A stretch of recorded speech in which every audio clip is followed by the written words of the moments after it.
Now to more breaking news. A tense situation for several hours today in Tampa. Finally, it is over. From Eagle 8 HD, you can see how police surrounded the car near Columbus in Armenia. The driver inside, a gun to her head, threatening to kill herself. Before that, she was seen driving around with the gun to her head. It took a while, but again, police were able to convince this woman to give up. They pulled her out of the car unharmed. News Channel 8's Rod Carter has been following this story most of the day, going from here to there and yonder. He's joining us now live tonight. Rod, again, this began in a doctor's office. It did, just a few miles from here, but it actually all ended right here. In fact, you can still see the tire marks where that car was nudged by police into this building, and where police stood for hours watching that woman with a gun to her head. Today, a woman kept police at bay for hours, threatening to kill herself.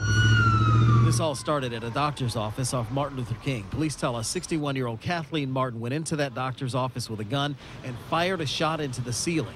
They called police. There was a person in a car, and she had the person had the gun to her head. Deborah Springer was near that office when all of this went down. So we went out to see what the commotion was all about, and suddenly there were a lot of police cars. Martin wouldn't surrender. In fact, she took off. Police followed. This is video Springer shot.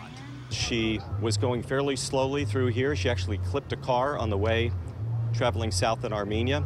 No serious injuries in that. Here at this building over here, one of the police cruisers was able to get behind her, going fairly slowly, and push her into the side by that building. Police ended up pushing Martin's car into this building off Armenia Avenue just south of Columbus, and for 2 hours she sat there, periodically putting a gun to her head. And from then on, it was just a question of patience. We were able to get with her on the cell phone, to talk with her on the cell phone, and as I said, she was armed, so we decided to be patient. It was intense. It was intense. Brianna Brown was just across the street watching all of it unfold. Yeah, it was scary. Yeah, it was intense because, well, we didn't know if she had a gun at first. We thought she was just out of control or whatever, but when we found out that she had a gun, we were like kind of hidden behind the walls. I'm still shaking a little bit. Eventually, Martin gave up. She was taken to the hospital. And as you can see in the very last piece of video in that story, she was very, very upset. Now, there are a lot of unknowns about this. We don't know exactly what she was upset about, don't know what led her to that doctor's office, don't even really know if that doctor's office, if that was actually her doctor. A lot of stuff still out there, Keith, to try to figure out about what led to all of this. Oh, well, I just have to follow it up. Thank you. And I'm guessing this woman's going to be facing some charges at some point, Rod. Yeah, again, she was taken to the hospital to be checked out. Not sure if she is having a mental evaluation. The police wouldn't say whether that was happening.